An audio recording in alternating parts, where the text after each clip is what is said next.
দেশ ছেড়ে পালিয়ে গেছেন বৈষম্য বিরোধী ছাত্র আন্দোলনের ৩ সমন্বয়ক। ক্ষমতা গ্রহণ করেছে সেনাবাহিনী। আসিফ নজরুল এখন কোথায়? কাউকেই দেশ ছাড়তে দেওয়া হবে না। মধ্যরাতে পালিয়ে গেছে সমন্বয়করা। এমনকি উপদেষ্টা আসিফ নজরুল ও আসিফ মাহমুদও নেই, তারাও পালিয়ে গেছেন। সার্জিস পালিয়ে গেছেন ব্যাংকক, আর আসিফ মাহমুদ পালিয়েছেন দুবাই। তবে এখনো কুমিল্লায় অবস্থান করছেন হাসনাত আব্দুল্লাহ। এদিকে অভিনেত্রী বাঁধনও নেই, তিনিও পালিয়ে গেছেন। তবে কোথায় গেছেন তা স্পষ্ট নয়। ইতিমধ্যে কয়েকজন উপদেষ্টাও আমরা শুনতে পাচ্ছি যে তারা বাংলাদেশ থেকে পালিয়ে গেছে ব্যাংককে। এখানে প্রায় 4 জনের নাম বলা হয়েছে।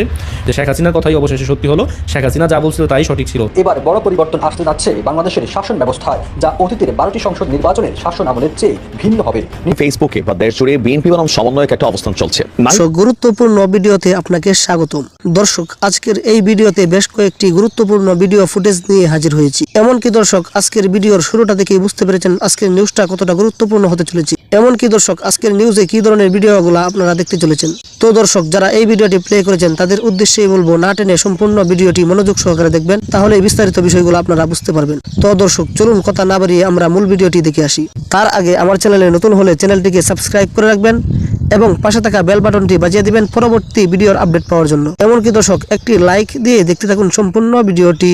আপনার বৈষম্য বিরোধী ছাত্র আন্দোলনে যারা নেতৃত্ব দিয়েছিল তারা একটি আহ্বান জানিয়েছে যে গোটা বাংলাদেশে তারা একটি আন্দোলন ডাক ইতিমধ্যে তারা দিয়েছে।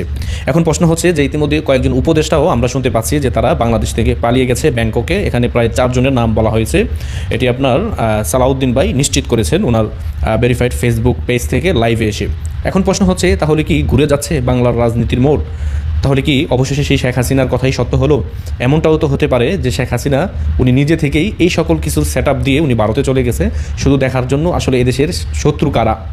বাট শেখ হাসিনা যে এই কথাটা বলেছে যে এটা কিন্তু কোটা আন্দোলন না, এখানে আপনার শত্রুরা প্রবেশ করেছে, ছাত্রদেরকে তারা হত্যা করবে, এটি কিন্তু শেখ হাসিনা নিজের মুখের কথা ছিল। তাহলে শেখ হাসিনা কোথায় আপনার হত্যার নির্দেশ দিয়েছে? কোথাও দিয়েছে? কোথাও তো দেয়নি। এরকম কিন্তু রেকর্ড বা এরকম কিন্তু প্রমাণ এখনও পর্যন্ত কিন্তু কেউ দেখাতে পারেনি যে শেখ হাসিনার নির্দেশে আপনার ছাত্রদেরকে হত্যা করা হয়েছে। ইতিমধ্যে যে মামলাগুলো রাজনৈতিক উদ্দেশ্যপ্রণীত যে মামলাগুলো হয়েছে এগুলো আপনার ইতিমধ্যে মামলাগুলো তুলে নেওয়ার জন্য কিন্তু আইন উপদেষ্টা বলেছে আসিফ নজরুল। তাহলে কি আমরা ধরে নিতে পারি না যে শেখ হাসিনার কথাটাই অবশেষে সত্যি হলো, যে আসলে এই বাংলাদেশে আপনার গণ অভ্যুত্থান বলি যাই বলি এদেশে কিছুই হয়নি, শুধু আপনার শেখ হাসিনা এই পরিস্থিতি পর্যবেক্ষণ করার জন্যই উনি আপনার শুধু পদত্যাগের বান করে উনি ভারতে চলে গেছেন। একজন সাংবাদিক ইতিমধ্যে বলেই ফেলেছেন যে আপনি কি মনে করেন শেখ হাসিনা ভারতে চলে গেছে, আসার রাস্তা ক্লিয়ার করে তারপরেই সে চলে গেছে? এগুলো আসলে রহস্যময় ঘেরা কিছু কথা যখন আমরা শুনি তখন আসলে আমরা এগুলো বুঝতে পারি যে আসলে শেখ হাসিনা কেন ওই সময় বারবার বলেছিল। শেখ হাসিনা তো এটাও বলেছে যে কোমলমতি শিক্ষার্থীদেরকে তারা ইতিমধ্যে ব্যবহার করতেছে। ডিবি প্রধান হারুনও বলেছিল যে আপনার ইউনুস বাংলাদেশে ইউনুসকে তার প্রধান উপদেষ্টা বানাতে চায়। এরকম অনেক তথ্যই কিন্তু আগে ফাঁস হয়েছে। ব্যারিস্টার সুমন বলেছে যে তোমরা ক্ষমতা নিয়ে কাকে দিবা, কার হাতে দিবা, এটাও কিন্তু তার আগেই জানতো যে এরকম একটি প্ল্যান ইতিমধ্যে বাংলাদেশে হয়েছে।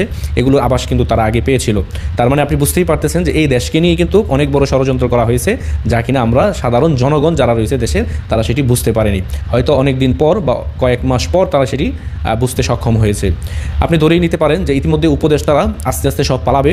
তারা ইতিমধ্যে এক একজন 1000 2000 কোটি টাকার মালিক ইতিমধ্যে তারা হয়ে গেছে, এবং কি তারা বিদেশে গিয়ে আরাম আয়েসে তারা তাদের জীবনযাপন তারা উপভোগ করবে, এবং কি তারা হিউজ পরিমাণের অর্থ বাংলাদেশ থেকে তারা পাচার করে ইতিমধ্যে নিয়ে গেছে, এবং কি তারা এই টাকা দিয়ে তাদের পরিবার সহ তারা মোটামুটি তাদের আজীবন তার মৃত্যুর আগ পর্যন্ত চলার মতন যেই অর্থের প্রয়োজন সেগুলো তারা ইতিমধ্যে এই 5 মাসে তারা ইনকাম করে ফেলছে।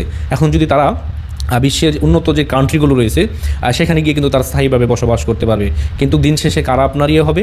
এদেশের সাধারণ জনগণ। তাদের পকেট কেটে ইতিমধ্যে টাকা নেওয়া হয়েছে ব্যাড ট্যাক্সের নাম দিয়ে, এবং কি যারা সাধারণ শিক্ষার্থী ছিল তারাও কিন্তু আপনার ক্ষতিগ্রস্ত হয়েছে এই আন্দোলনের মাধ্যমে। তাদেরকে 10টি টাকা সহযোগিতাও দেওয়া হয়নি, প্লাস তাদের নামে যে জুলাই ফাউন্ডেশন গঠন করা হয়েছে সেখান থেকেও কিন্তু তাদেরকে কিন্তু অর্থ দেওয়া হয়নি। তার মানে সার্জিস মলম বিক্রেতা সেই ইতিমধ্যে আপনার পদত্যাগী করে ফেলছে। তার মানে বুঝতেই পারতেছেন যে আসলে তারা ইতিমধ্যে পালানোর যে রাস্তা তারা সেগুলো আপনার তৈরি করতেছে। তারা ইতিমধ্যে জানে যে এই দেশে কি হবে এবং কি আগামীতে কি হবে এটাও তারা ইতিমধ্যে বুঝে ফেলেছে।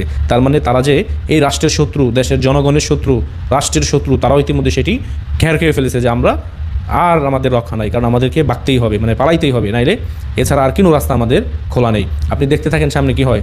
অনেকগুলো দেখবেন ইতিমধ্যে পালিয়ে গেছে, সামনে দেখবেন আরও অনেকগুলো পালাবে বাংলাদেশ থেকে। তখনই বুঝতে পারবেন যে তারা কত বড় বাটপার এবং কি টাউট ছিল। এদেশের মানুষের মন নিয়ে তারা চিনিমিনি খেলছে, জনগণের ইমোশনকে তারা কাজে লাগিয়ে তারা আজকে 1000 কোটি টাকার মালিক হয়ে গেছে। এগুলো সামনে দেখেন না কি হয়, তাইলেই বুঝতে পারবেন যে শেখ হাসিনার কথাই অবশেষে সত্যি হলো। শেখ হাসিনা যা বলছিল তাই সঠিক।